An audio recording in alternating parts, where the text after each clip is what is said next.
sorts of awards are really significant at a time when everyone is trying to make progress towards improving gender balance across various industries.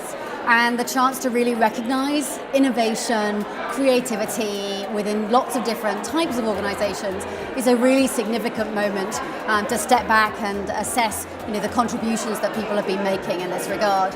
And I think the professional services firms have really been trying to drive forward momentum in that regard for some time, and it's great to see them being recognised tonight. For me, the Breaking the Mould Awards are incredibly important. What we have is captains of industry standing up and saying that meritocracy is how we're going to celebrate success, and it's all about finding individuals, namely females, who are pushing the boundaries and actually proving that they have a right to be seen as equals in the business workplace.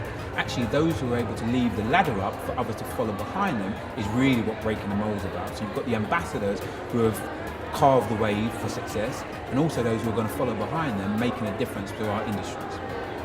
I think the Breaking the Mould Awards are incredibly important. As a father of a daughter and a son, I'm so optimistic that there's going to be a world where my daughter's got equal opportunity to my son in every respect, and she can do what she wants to do. And it's things like awards like this that really put a spotlight on where we can improve, but also celebrate all the great things that are happening to make our world more equal. What I'm excited about with the Breaking the Mould Awards is that we're recognising those companies that have really done something very, very innovative. I learned a huge amount during the judging process, ideas, radical thinking about how to really change the workplace environment, how to change the way we work and contribute. That will ultimately, I think, benefit both men and women, but really have, I think, the potential to inspire other companies to follow suit and to really break the mould themselves as well.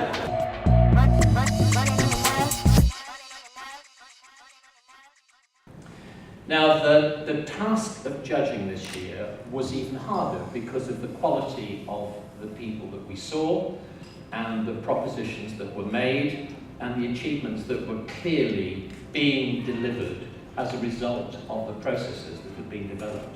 I think breaking the mould, getting proper diversity in business, women properly represented in positions of power in business is a fundamentally important objective. We took the objective of trying to make sure that at the very least a quarter of all the people on the boards of the top British companies should be women. I mean, you may say that's a modest objective, but given where we started from, which was, we had, I think, less than 12% in 2011, we're now well on the way to realising that. I'm almost certain we'll reach that objective next year.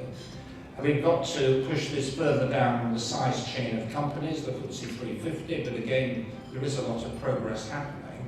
And all of this stuff at the top has to be supported by measures that actually help women to operate in a business environment. And the changes we've made over shared parental leave, the right to request flexible working, all help to create a more equal and sensible structure.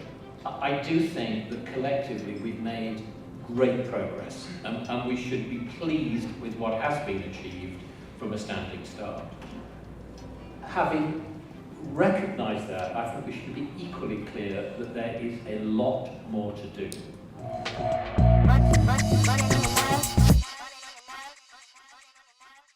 Distinguished guests, ladies and gentlemen, pray silence for Dr. Margaret Mountford, Lord Sugar's first right-hand woman in the Amstrad boardroom, scholar and broadcaster, our celebrity compere.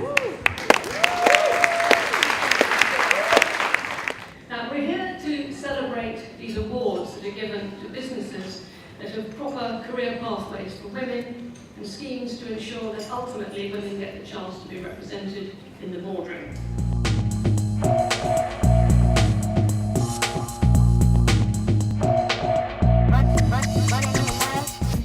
Thank you very much. At Vodafone, we're very proud to sponsor the AIM and SME category this year, and I'm very pleased to announce that the winner of this category is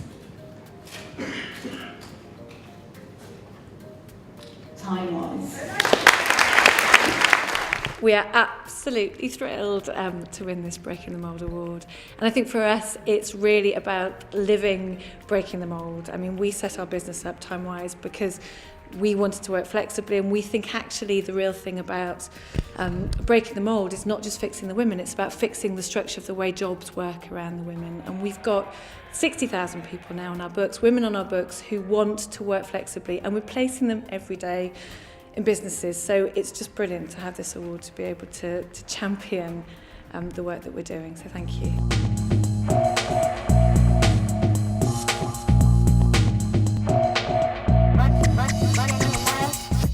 We're very proud to particularly support the public sector, because I think the signals that come from politics, the signals that come from our public sector, feed through into the corporate sector. I'm delighted to say that the winner of the public sector category is the Environment Agency. I'm absolutely thrilled and truly delighted to accept this award on behalf of the Environment Agency. There's so many people in our organisation who have been embracing change, supporting initiatives that have contributed towards this award. I'll say a special thank you to our fabulous women's network, 1,500 members strong, who work tirelessly to enable, equip and encourage women at every level, from all ethnic backgrounds, to achieve their potential. So thank you on behalf of the Environment Agency.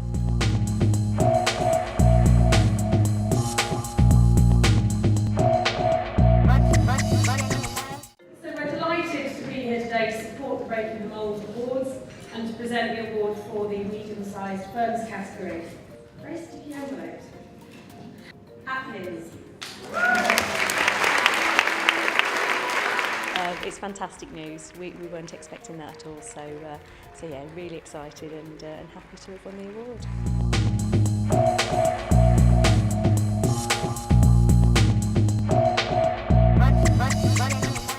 I have to say that the winner of this award is Working Chance.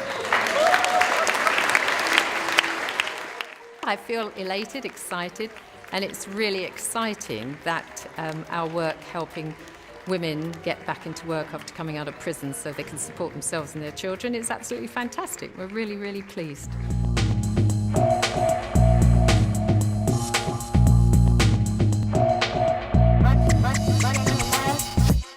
This was a very difficult, hotly contested category, and the winner is Diageo.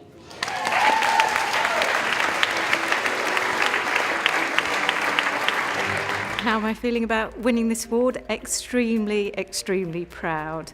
If I think about how Diageo has developed and focused on women over the last few years, I think it's amazing that this is recognition of what we've actually achieved.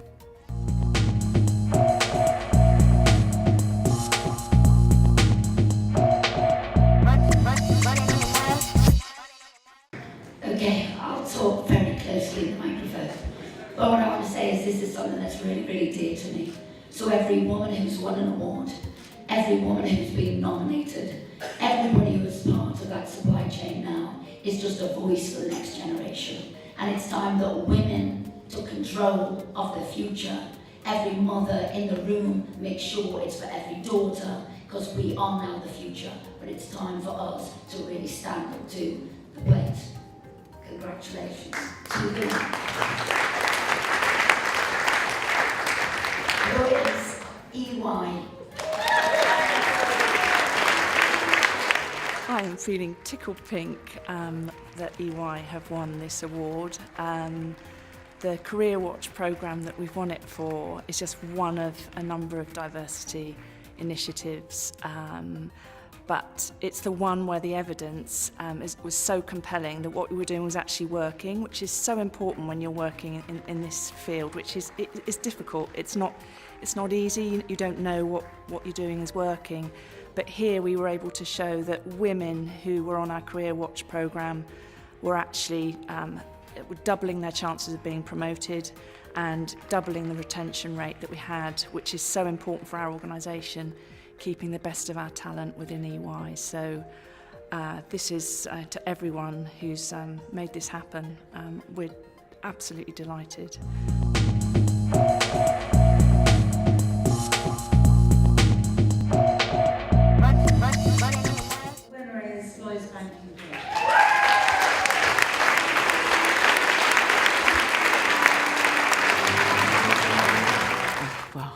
we're just overwhelmed, actually, just a bit kind of overtaken, because we didn't think we'd won, because we thought that we didn't realise there was an overall winner. So we thought we'd lost out to Diageo and the big corporates. So really, really thrilled. Yeah, absolutely. We're really delighted to win the overall winner because, well, first of all, because there are so many amazing companies who've been shortlisted and who've won, and actually many of the companies that we would look at in terms of helping us decide what we want to do. So to kind of be recognised for the work that we're doing as the overall winner is really, really fantastic, and yeah, we're just kind of a bit speechless, really. It makes quite a change.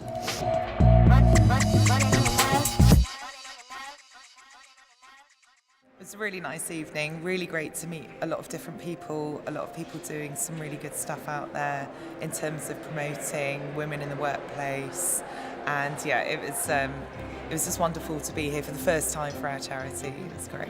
Brilliant night, you know, meeting lots of trailblazers, fantastic name breaking the mould, and I love events where people can build relationships, share ideas, innovate, and all for the good and the great of the British economy. So what could be better? For me, diversity and having fair and equal access to work for women and fair access to progression and promotion is part of being a responsible business. So I'm here really to see kind of what people are doing out there and to learn a bit more and to celebrate the achievements of companies who are doing great things. I think it's just really important that we recognise that women have a really important role to play in the workplace, and anything that we can do to help women progress and be recognised for their contribution is just fantastic. So I think it's really important that business contributes to society and is so well placed to address some of our society problems. One of the things that I'm doing is a business called The Key Is E. I've co-founded it with a hip-hop artist, an ex-child soldier called Emmanuel Jal, and it's all about children's rights, and it's all about trying to make the world a better place for children. So what we're doing is we're trying to connect the diaspora of Africa in the West, who already remit so much funds and knowledge back to Africa, with entrepreneurs in Africa whose businesses are going to socially benefit children. We're trying to be that bridge to the connection, and crucially, actually, really relevant to the Breaking the Mould Awards, is that entrepreneurial women in Africa are the key to making a better society in cities and in villages, because they unlock the whole family as wealth and social standing, as opposed to traditional male entrepreneurs. What we're hearing from lots of organisations is that diversity and inclusion is incredibly important to business success. Being able to be a strong brand, stand out in the marketplace, means that you have a meritocracy which is attractive to all talent, no matter where it comes from. And what Breaking the Mould is doing is highlighting the diversity of businesses and how that's been turned into success for those organisations. No longer is it just about finding gender, it's actually about finding talent. And that's really what the D&I message through Breaking the Mould is pushing forward. And one of the speakers made a really great comment about this not being a women's issue, that this is actually an issue for all business. And actually this is an issue which makes business better. So when your business is more diverse, your business is a better business, it's more successful. And for me, I think that's something that really came across, that this is not about women supporting women, this is about everybody realising that everybody has a right to succeed on their merit. And that's what I've really came through from this awards tonight. Oh, I'm a strong supporter of Breaking the Mould. It's part of a much bigger effort to get diversity at the top of British companies. I think we've made a lot of progress with women on boards. All British FTSE 100 companies will have a woman on the board. We'll get up to our 25% target next year. It's all been done voluntarily. It's not been done through quotas, and it's clearly good for business, not just something that's politically driven. And we want to spread this and making sure that we have a pipeline, which is what Breaking the Mould is all about, of women coming through into executive positions and positions of authority. So this is my repeat visit, but it's a really great initiative. Institute of Directors have played a very important part in it, and I'm delighted to be associated.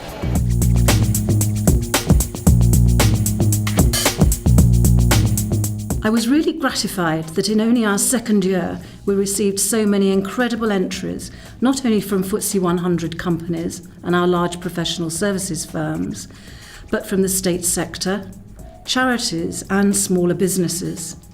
Many of the programmes in place at those organisations which entered the awards are truly impressive, giving great hope that the boardroom gains made so far will become much more widespread and, importantly, sustainable over the long term. From our very largest companies to the smallest charities, there was innovation, huge enthusiasm and rigorous measurement, backed by support from the very top of their organisations. I think our judges all came away thinking they had learnt a great deal from many of our finalists.